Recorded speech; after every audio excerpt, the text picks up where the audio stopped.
أسعد النبيين وأشرف المرسلين نبينا محمد وعلى آله وصحبه أجمعين.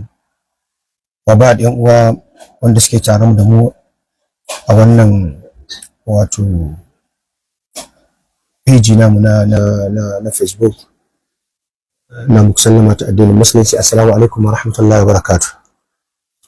A wannan dan gajeren jawabi ya taso ne a dalilin wato yadda dambarwa da ke tsakanin ahlus sunna da kuma yan bid'a take ta daukan wani salo, daga wannan page ta dawo wannan, daga wannan yanayi ta dawo wannan, wanda yanzu yanda ta shiga shine bayan zaman da malam Lawan Turayim ne da shura suka mai tambaya, kowace tambaya ya bada amsa kuma ya bada littafi. Wannan ya jawo maganganu da yawa, har wanda ba sa magana ma saboda ganin faduwa ta bangaren su sun fara magana, musamman babban malami dattijo malam Abdullahi Uwais, wanda kowa ya san shi da nutsuwa da hankali da tunani da ilimi mai zurfi. To amma abin mamaki sai ya shigo cikin wannan wato maidan, ya shigo cikin wannan fili da ake bugawa tsakanin ƙarya da gaskiya. To gaskiyar magana muna da ganin girman malam, kuma malam bai kamata a ce ya shiga cikin wannan harka ba.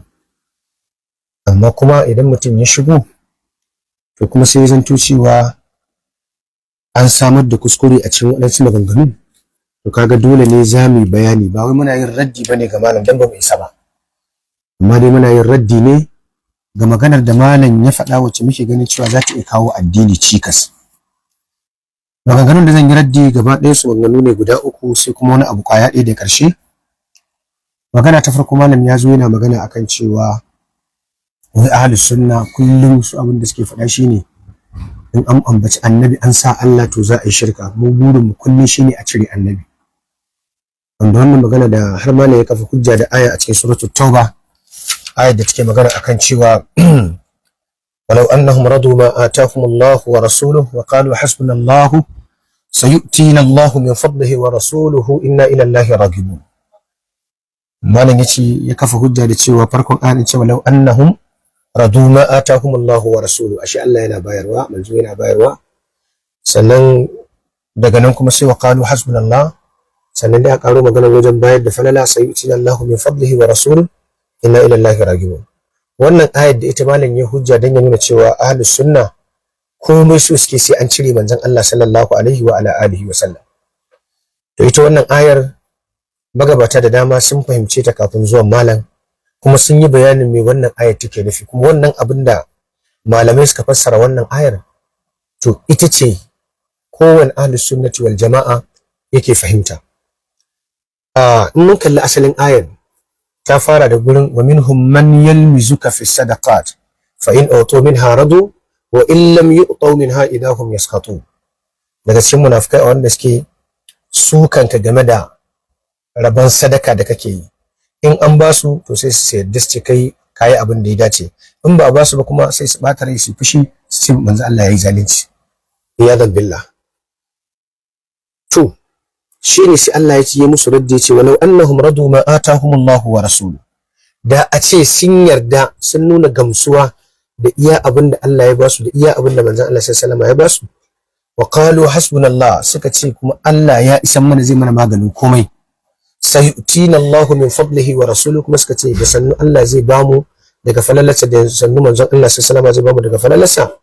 Sannan suka ce inna ila Allahi ragibuna, lalle mu muna masu kwaɗayi a gurin Allah tabaraka wa ta'ala. Malamai suka ce wato jawabi na wannan lautin shine lakana khairan lahum, da hakan ya fi zama musu alkhairi. Malaman tafsiri irin su Ibn Jarir al-Tabari a cikin tafsirinsa, da irin tafsirin ad-durr thamin min kalam al-mufassirin, littafin Tamir Majdi al-Maghazi, da kuma tafsirin Ibn Kathir da sauran littafan tafsiri, abinda suke fassara wannan aya shine zan karanta tafsirin Ibn Kathir, abinda Ibn Kathir ya faɗa game da wannan aya, sannan sai mu ci gaba mu koma kan mas'ala ta biyu. Ibn Kathir bayan ya jawo wannan aya sai ce fatadammanat hadhihi al-ayatu al-karima adaban aziman wa sirran sharifa. Wannan ayar ta tattaro, wato wannan aya mai girma ta tattaro wani ladabi mai girma da sirri madaukaki, haythu ja'ala ar-ridha bima ataaku Allah wa rasuluhu wa tawakkul 'ala Allah wahdahu, sannan yadda aka sa bayarwa ta zama ta Allah ce da manzansa, ma'ana wato yadda aka sanya yarda da abin da Allah ya bayar da abin da manzon Allah sallallahu ya bayar, da kuma yin tawakkali ala Allah wahdahu ga Allah shi kadai, wa huwa qawluhu shine fadin Allah ta'ala wa qalu hasbunallah. Kaga Allah ya sanya wato in zaka yadda da abin da Allah ya baka, zaka yadda da abin da manzon Allah sallallahu ya baka, amma wajen tawakkali zaka dogara ne ga Allah shi kadai, shine ma'anar hasbunallah. Malam yace wa kadhalika ar-ragbatu ila Allah wahda, haka ma sa rai da kwadayi zuwa ga Allah kadai ake yin sa fi tawfiqi li ta'ati ar-rasul wa imtithali amri, ma'ana a cikin dacewa da yi wa manzon Allah sallallahu alaihi wasallam da'a, da kuma riko da umarnin Allah, da kuma nisantar wato da kuma riko da umarnin da Annabi sallallahu alaihi wasallam yayi, wa tarki zawajir, da kuma barin abin da manzon Allah sallallahu alaihi wasallam ya razanar, wa tasdiqi akhbari, da kuma gaskata abin da manzon Allah sallallahu alaihi wasallam ya bayar na labari, wa liktifa'i bi athari, sannan mutum ya koyi ba hanyar manzon Allah sallallahu alaihi wasallam.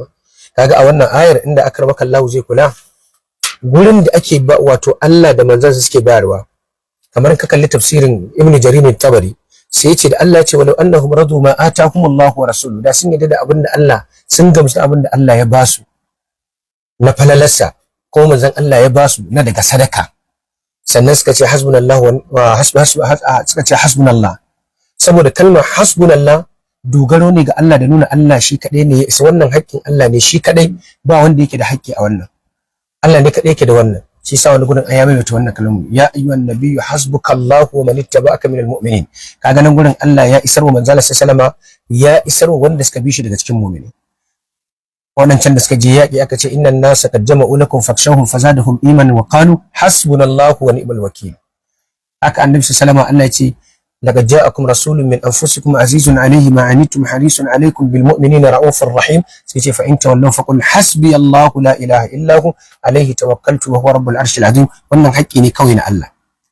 Da haka duk abin da yake haƙƙi na Allah ne, ba za ka sa annabi sallallahu alaihi wasallam a ciki ba, domin akwai bambanci tsakanin Allah da kuma manzon Allah sallallahu alaihi wasallam. Allah ubangiji ne mahalicci, shi ake bautatawa. Manzon Allah sallallahu alaihi wasallam bawan Allah ne, Allah yake bautatawa. Da haka wanda ake bautatawa da wanda yake yin bauta ba za su zama ɗaya ba. Dan ka tabbatar da wannan, Allah Qur'ani ya ringa nasanta cewa annabi bawansa ne. Wa in kuntum fi raibin mimma nazzalna ala abdina subhanalladhi asra bi 'abdihi laylan alhamdulillahi alladhi anzala ala 'abdihi alkitab tabarakalladhi nazzala alfurqana ala 'abdi fa'awha ila 'abdi. Haka Allah ya ringa faɗa, wa annahu lamma qama abdullahi. To manzo Allah bawa ne na Allah, Allah yake bautatawa. Da haka shi kuma Allah ubangiji ne, shi ne ya halicci annabi sallallahu, shi ya fifita shi sama da kowace irin halitta, shi ya bashi girma da daraja, sannan kuma shi ne ya fifita shi akan dukkan halittu baki daya. To kaga kenan bambancin shine Allah na iya bayarwa daga falala, Allah na iya wadata wanda bai da shi, manzo Allah kuma na iya bayarwa daga sadaka ko daga abin da ya mallaka. Amma Allah ya zama ya ishe ka kai dogara gare shi, to wannan ba a dogara ga annabi sallallahu alaihi wasallam, ana dogara ne ga Allah. Ana kwaɗayi ne zuwa ga Allah, ba a kwaɗayi ne zuwa ga annabi sallallahu alaihi wasallam. Shi sa ga ayar bata hada Allah da manzon Allah a wajen qalu hasbunallah da kuma inna ila Allahi ragibun ba. Abu nabi a gurguje da nake so malam ya fahimta, malam yayi wata magana wadda gaskiya magana ce da ta kuskure wa ilimi tare da dukkan girmamawa. Malam ya ce za su yadda da maganar wanda suka yadda da maulidi, amma kuma sauran maganganun su ba za su yadda da su ba. Akramakallah, na san cewa ba wani mutum da za a zo a ce ba wani abu mutum da zaka zo ka ce dole duk maganarsa sai an yadda da ita. Bari mana misali, manzon Allah sallallahu alaihi wasallam muka dauki hadisin Bukhari, hadisin Abu Hurairah, hadisin zakatul fitr.